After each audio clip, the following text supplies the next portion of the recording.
Oi, pessoal! Já deixe seu like, se inscreva no canal e compartilhe com seus amigos. Vamos lá! Nunca imaginei que um dia comum de aula pudesse se transformar numa aventura tão inesquecível. Eu e meus amigos, João, Maria, Pedro e Ana, sempre fomos curiosos e adoramos explorar lugares novos e misteriosos. Estávamos se saindo da escola em uma tarde de sexta-feira, quando Pedro sugeriu algo inusitado. Gente, que tal irmos até o antigo manicômio que fica perto do centro da cidade? Dizem que é assombrado. Eu e os outros trocamos olhares animados. Maria, que era a mais cética do grupo, riu e disse: Vocês só podem estar brincando. Um manicômio abandonado. Isso é coisa de filme de terror. Mas no fundo, todos nós estávamos intrigados e, claro, adoramos a ideia. Decidimos nos encontrar às 3 da tarde na praça principal. João, sempre pontual, já estava lá quando cheguei. Pedro e Ana chegaram juntos, carregando lanternas e mochilas com alguns suprimentos. Maria, ainda cética, apareceu por último, mas trazia consigo um casaco grosso. Só para garantir, ela disse, tentando esconder o nervosismo. Caminhamos juntos até o manicômio, que ficava a uns 20 minutos de distância. O caminho era tranquilo, mas à medida que nos aproximávamos do lugar, o ambiente parecia ficar mais denso, como se o ar estivesse mais pesado. Quando finalmente chegamos, nos deparamos com um grande portão enferrujado, parcialmente coberto por vegetação. Como vamos entrar? Perguntei, observando o cadeado quebrado. Pedro, que sempre foi o mais destemido, encontrou um buraco na cerca ao lado do portão. Por aqui, disse ele, gesticulando para que o seguíssemos. Passamos um por um, com alguma dificuldade, mas conseguimos entrar. Assim que pusemos os pés do outro lado, uma sensação de frio percorreu nossas espinhas. Era como se o lugar inteiro estivesse envolto numa aura gelada e misteriosa. O prédio era enorme, com paredes descascadas e janelas quebradas. O vento fazia um som assobiando ao passar pelas aberturas, e eu podia jurar que ouvi sussurros. Isso aqui é muito sinistro, disse Ana, segurando firme a lanterna. Começamos a explorar os corredores escuros, iluminados apenas por nossas lanternas. A cada passo, o piso rangia sob nossos pés, aumentando ainda mais a tensão. De repente, João tropeçou em algo e caiu no chão. Ai, minha perna!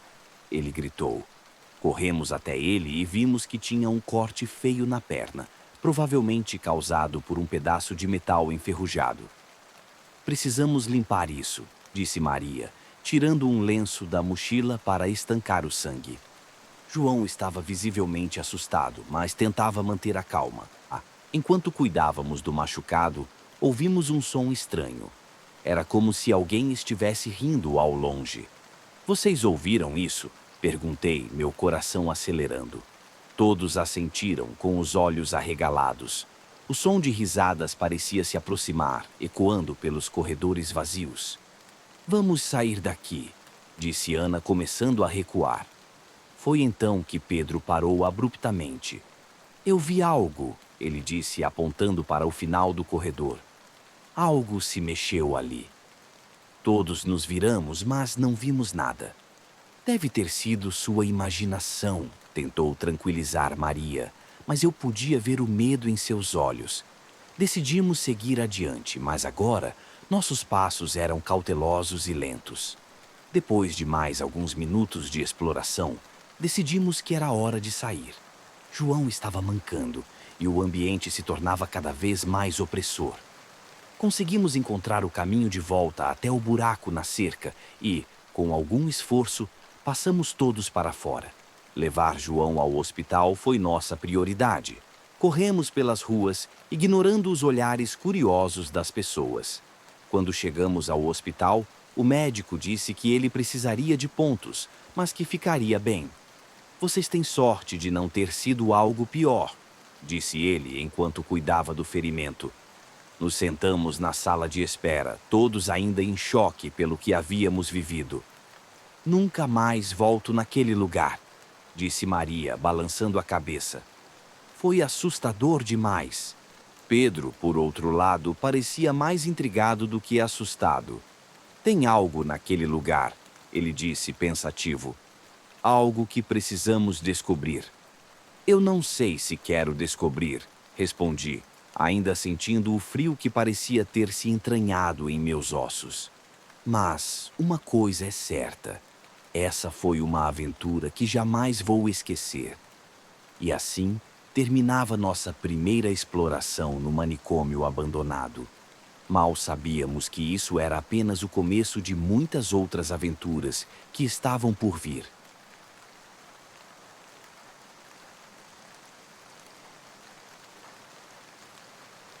Era uma tarde de sábado e eu e meus amigos estávamos reunidos na minha casa. Meus pais tinham saído para uma festa de aniversário de um amigo de longa data e nos deixaram sozinhos até a noite. Vocês podem se divertir, mas nada de bagunça, disse minha mãe antes de sair. Como qualquer grupo de adolescentes, a ideia de ter a casa só para nós parecia a oportunidade perfeita para explorar e fazer o que quiséssemos. Estávamos todos na sala, comendo salgadinhos e jogando videogame. João, sempre o mais curioso e inquieto, sugeriu que explorássemos a casa. Eu ouvi dizer que há um cômodo que vocês nunca abrem, ele disse, olhando para mim com um sorriso maroto. Eu sabia exatamente do que ele estava falando. Havia um quartinho de despejo no final do corredor, sempre trancado e raramente usado. Era onde meus pais guardavam coisas velhas e desnecessárias. Não tem nada lá, eu disse, tentando desviar o assunto. Mas, claro, a curiosidade do grupo foi maior. Vamos lá, Ana. Só uma espiadinha, disse Maria, tentando me convencer. Pode ter algo interessante lá. Depois de algumas insistências, cedi. Peguei a chave do quartinho que ficava pendurada na cozinha e conduzi o grupo até lá. Ao abrir a porta, o cheiro de mofo e poeira invadiu nossas narinas. O quarto estava cheio de caixas empilhadas, móveis antigos cobertos por lençóis e uma infinidade de objetos esquecidos. Pedro, o mais destemido de todos, começou a mexer nas caixas. Olha isso, ele disse, puxando um tabuleiro estranho de uma das caixas. Era velho e parecia feito de madeira escura, com letras e números entalhados, além de palavras como sim e não nos cantos. Isso é um tabuleiro Ouija? Perguntou Clara, arregalando os olhos. Sempre quis brincar com um desses. O que é um tabuleiro Ouija? Perguntou João, intrigado. É um tabuleiro que dizem que pode comunicar com espíritos, expliquei, tentando lembrar das histórias que já tinha ouvido. Mas é só uma brincadeira. O que vocês acham de testarmos? Sugeriu Pedro, colocando o tabuleiro no chão. Pode ser divertido. Apesar de um leve desconforto, todos se sentaram ao redor do tabuleiro. Pedro encontrou um copo pequeno de vidro para usar como indicador. Todos coloquem um dedo no copo, ele instruiu. Vamos ver se conseguimos fazer isso funcionar. No começo foi tudo uma grande piada. Rimos e fizemos perguntas bobas, esperando que o copo se movesse sozinho. Existe algum espírito aqui?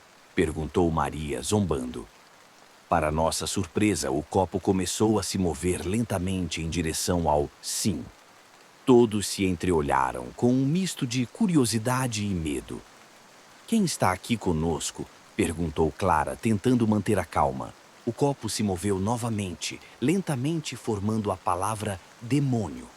O ar na sala parecia ter ficado mais pesado e o silêncio se tornou opressor. Isso não é engraçado, eu disse, tentando rir, mas minha voz tremeu. De repente, João começou a se sentir mal. Eu não me sinto bem, ele disse, pálido e suando. Minha cabeça está girando.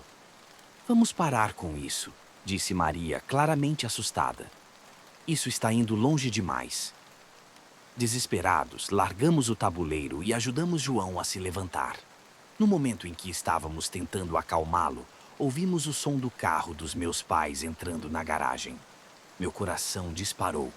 Como explicaríamos o que estava acontecendo? Meus pais entraram na casa e imediatamente perceberam que algo estava errado. "O que está acontecendo aqui?" perguntou meu pai com uma expressão preocupada. Tentamos explicar, mas a presença do tabuleiro no chão falava por si só. Minha mãe, com um olhar severo, pegou o tabuleiro e nos repreendeu. "Vocês não têm ideia do que estão fazendo. Isso não é uma brincadeira." Meu pai, com um ar ainda mais sério, nos contou que o tabuleiro pertencia ao antigo morador da casa, um homem que tinha fama de praticar coisas estranhas e sombrias. "Nunca deveríamos ter deixado isso aqui", ele disse, levando o tabuleiro para fora. Meus amigos e eu, ainda assustados, ficamos em silêncio enquanto meus pais jogavam o tabuleiro no lixo. A atmosfera pesada começou a se dissipar lentamente, mas a sensação de inquietação permaneceu. "Vocês precisam entender que há coisas com as quais não se deve brincar", disse minha mãe, olhando para cada um de nós. "Isso pode ser perigoso." Depois do sermão, levamos João ao hospital para garantir que ele estava bem. O médico disse que provavelmente foi um ataque de pânico, mas eu não conseguia deixar de pensar que havia algo mais. Algo que não podíamos entender ou explicar. Naquela noite, enquanto tentava dormir, as palavras do tabuleiro ecoavam na minha mente. "Demônio." Eu sabia que jamais esqueceria aquela experiência e que, dali em diante, seríamos mais cautelosos com o desconhecido.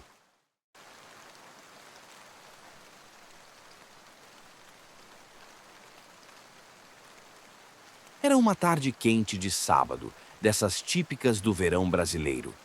Eu e meus amigos, João, Pedro, Maria e Clara, estávamos sem fazer nada e decidimos que seria divertido passear pelo bairro em busca de alguma atividade interessante.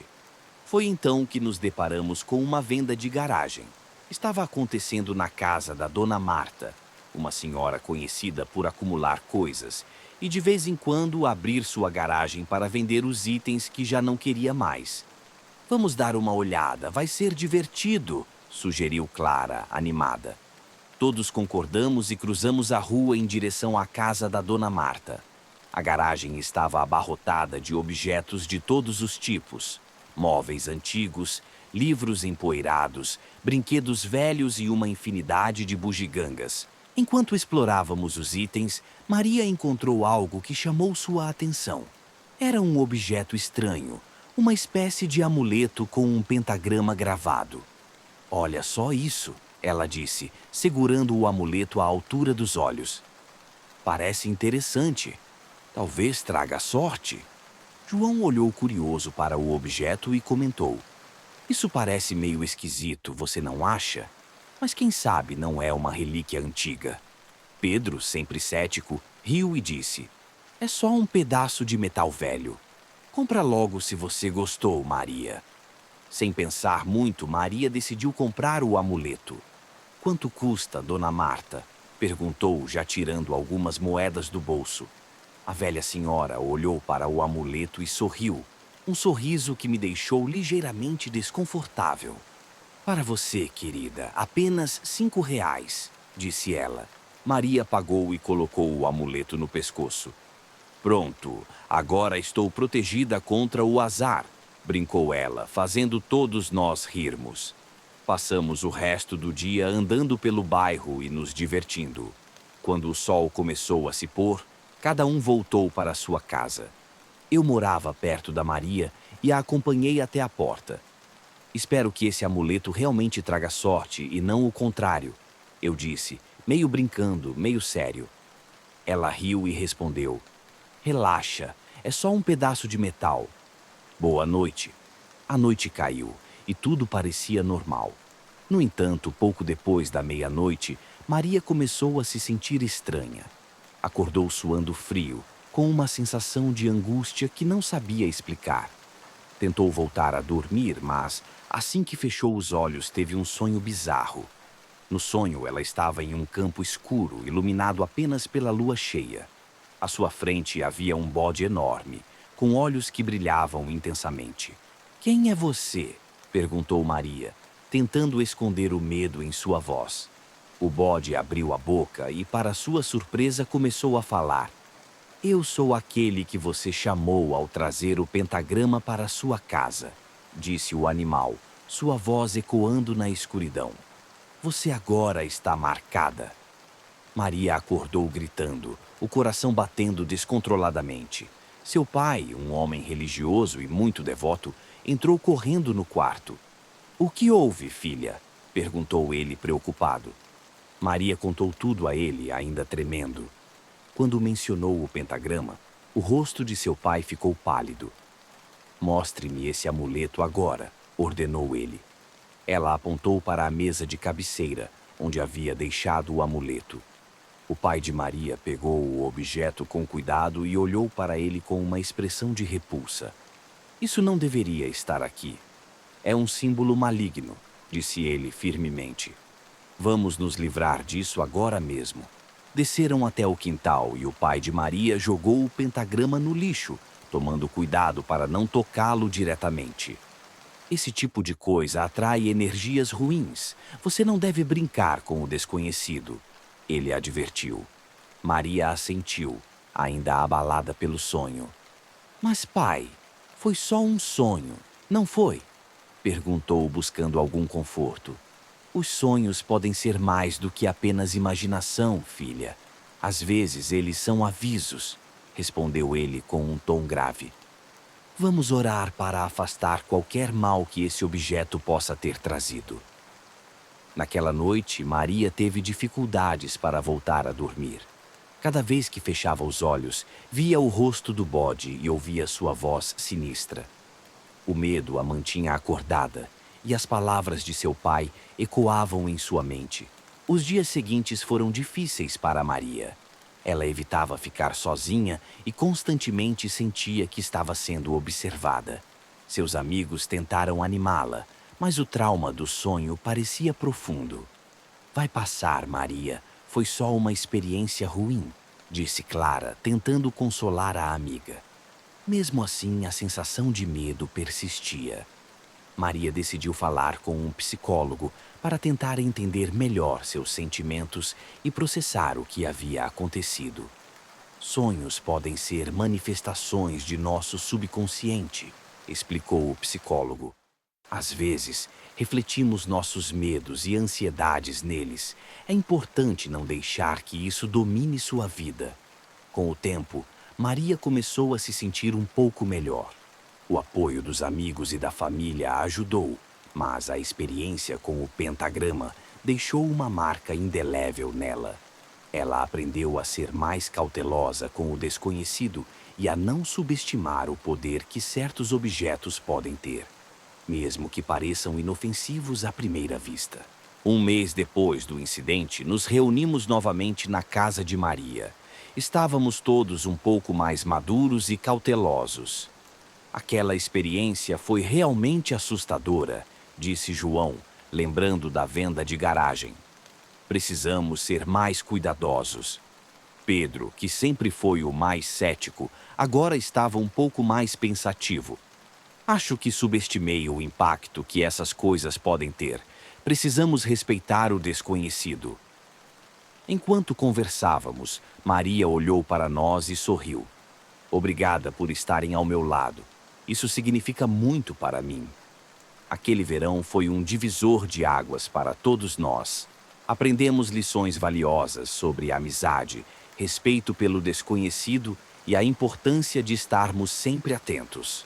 E, acima de tudo, aprendemos que algumas coisas, por mais inofensivas que possam parecer, carregam consigo uma carga de mistério e perigo que não deve ser subestimada.